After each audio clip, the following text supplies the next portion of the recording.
Spent 5 years wondering where I'd gone wrong with my son, Leo. By the time he hit middle school, he was the kid that teachers whispered about in the break room. He was loud, he was aggressive, and honestly, he was a bully. I'd spent more time in the principal's office than some of the students. Last Tuesday, I got a call from his history teacher, Mrs. Gable. My heart just dropped. I figured he'd finally crossed a line that would get him expelled.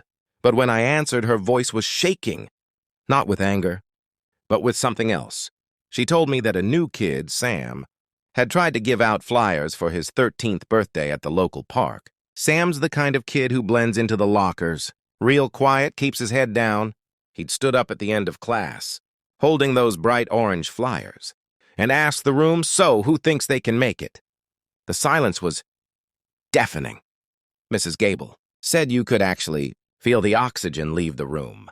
Sam just stood there, his face turning that deep shade of red, slowly realizing that no one was going to say a word. He started to crumple the flyers in his hand, looking like he wanted the floor to just swallow him whole. And then Leo stood up. My Leo, the kid who usually uses his voice to tear people down. He looked Sam dead in the eye and said, "Man, I love that park. I'm gonna be there. You better have enough pizza for me." The shift in the room was instant. Suddenly, 3 other guys stood up, laughing, saying they were in too. By the time the bell rang, Sam was actually smiling. And Leo was just packing his bag like it was no big deal. When I picked him up that afternoon, I didn't yell. I didn't lecture. I just looked at him and realized, my son isn't a bad kid. He's a leader. He just finally decided to lead people toward the light instead of the dark. I've never been more proud to be his dad.